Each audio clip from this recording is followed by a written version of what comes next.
de la calidad de vida de las personas. Se ha puesto sobre la mesa la discusión y el debate que se vive también a nivel internacional sobre la reducción de la jornada laboral.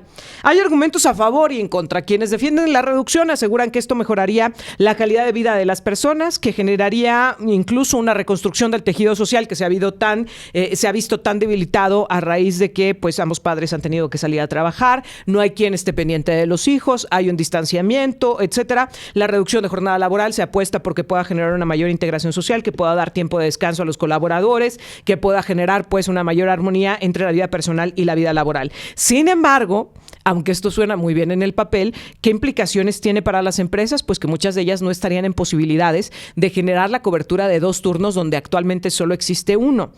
¿Cómo lo ves, doctor Raimundo Tenorio? Muy buenos días.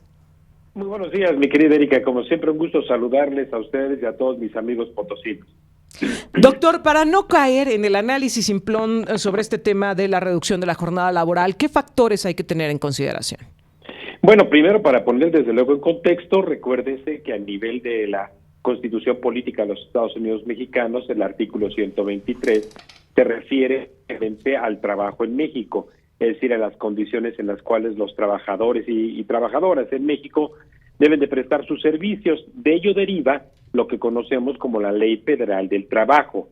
Esta ley, que tiene 2 apartados, el llamado apartado A y el apartado B. El apartado B rige las relaciones laborales de los trabajadores al servicio del Estado, y el apartado A, pues, a el resto de las relaciones que son la mayoría en el país, en el sector privado.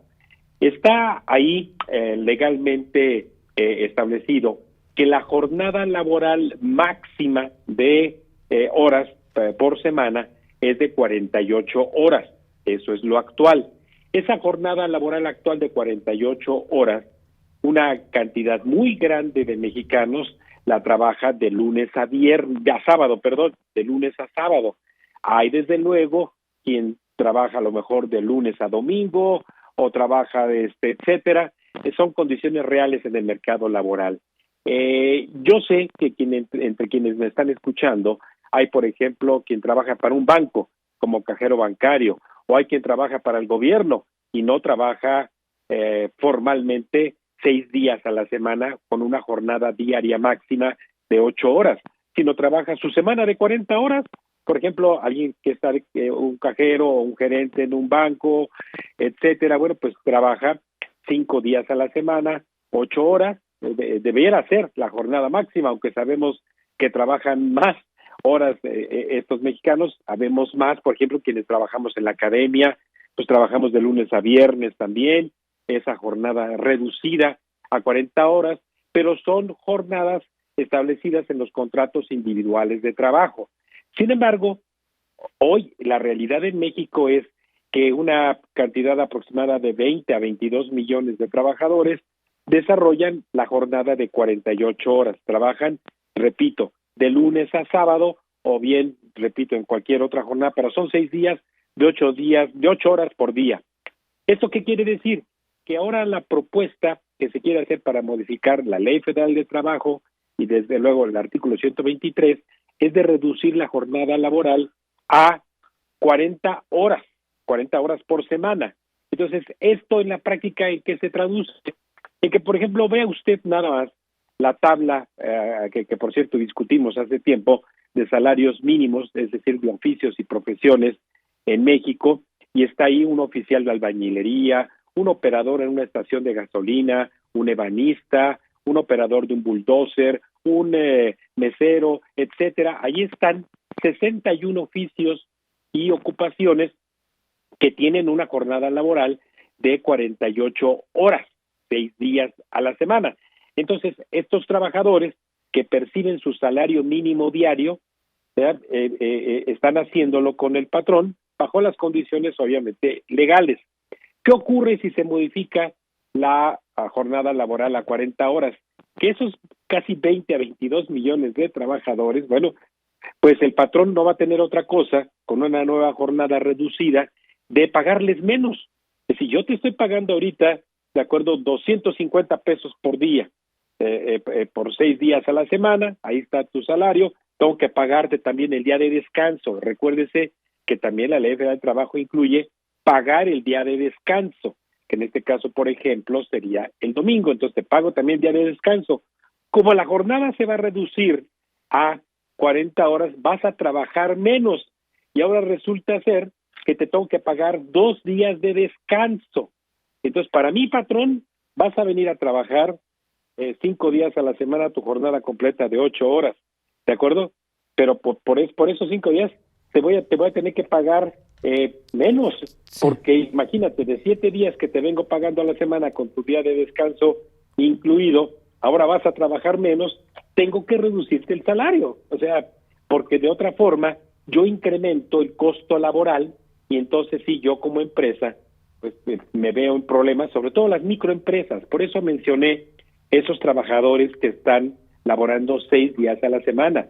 No usted, que como mencioné en un principio, trabaja para un banco o para una aseguradora, para la educación. No se preocupe, con usted no va a pasar nada. Pasa con el resto de los trabajadores en la economía. Entonces, número 1, se reduce el sueldo muy posiblemente para el trabajador. Número 2, la productividad también se reduce. Y entonces el empresario lo que tiene que hacer, el microempresario sobre todo, lo que tiene que hacer es buscar emplear a otra persona para esas horas que el trabajador que ya tiene ahí va a dejar de hacerlo. Ahora, este tema es fundamental, doctor, porque a ver, si le ponemos a elegir a los trabajadores, ¿qué es lo que prefieren? Si tener la jornada actual y el sueldo actual, o tener una jornada reducida, pero una afectación a su sueldo, creo que muchos dirían, pues prefiero mantenerme en las condiciones en las que estoy, ¿no? Porque hemos platicado, y esto no va, digamos, de manera aislada, lo hemos platicado, esto va de la mano con una situación económica que hemos estado viviendo en este 2023, en donde la inflación generó muchos problemas, subió a niveles muy elevados, el costo de la vida de los colaboradores de cada empresa, pues se ha vuelto cada vez más pesado, cada vez más caro. Así es, pero entonces justamente por eso se abrieron también estos espacios de llamado Parlamento Abierto para que líderes empresariales y desde luego también nuestros diputados dialogaran acerca de las dificultades que en este momento México tiene. México tiene dificultades estructurales fundamentalmente de informalidad. Sí. Y en la informalidad hay trabajadores que laboran 48, 50 horas o hasta más, pero están en condiciones de informalidad. Esos trabajadores tendrían que seguir igual, pero no podrían establecer, pues obviamente en esas condiciones de informalidad, una reducción a su jornada de trabajo, porque entonces esos trabajadores en la informalidad son los que más se afectarían, que para decirlo en cuentas claras, de 61 millones de personas ocupadas hoy en día, hay 33 en condiciones de informalidad, es decir, sin ese contrato que supuestamente esa ley federal de trabajo les concedería una jornada reducida y un día más de descanso. Claro. Ahora, esto me lleva a la siguiente pregunta, doctor. ¿Qué tendría que estarse discutiendo? Si lo que queremos es analizar la realidad laboral en México, ¿en qué tendríamos que estarnos centrando? Porque se dice, este tema de la jornada laboral se está discutiendo en todo el mundo. Sí, pero todo el mundo tiene condiciones distintas a las de México. Así es. Lo que tendría que estarse discutiendo es justamente cuáles son los incentivos para cómo los vamos a diseñar para que ese problema estructural que tenemos en la informalidad pueda poco a poco irse resolviendo. Ya ha habido incentivos al primer empleo, incentivos a quien favorezca la creación de empleos calificados.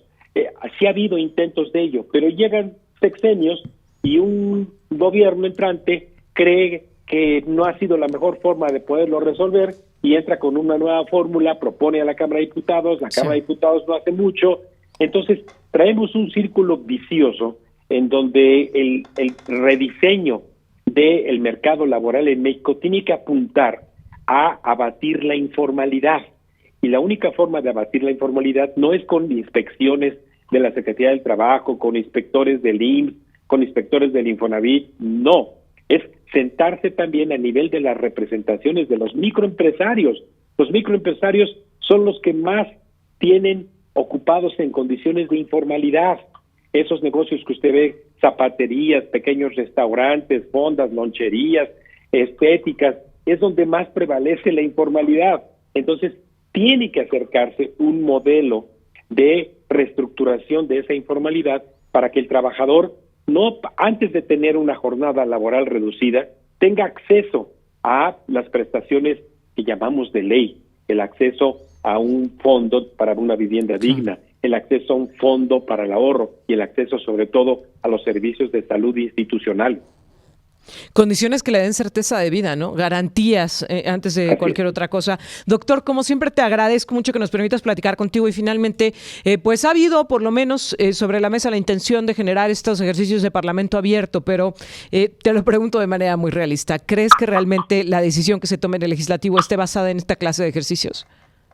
Mira, no, porque desde luego ante la víspera de un año electoral, pues obviamente lo que más viste al político que busca mantenerse en el poder o bien para la propaganda en el voto es no discutir estas cosas de manera profunda, seria, con datos, y entonces pues que estamos en la víspera de que un cambio constitucional pudiera ocurrir, aunque creo que en este tiempo en el cual la oposición pues no le haría la mayoría calificada para un cambio en la Constitución, pues no va a salir adelante. Pero repito, aquí, en lugar de estarse discutiendo eso, hay otras cosas pendientes que traemos ya con un carácter incluso ancestral.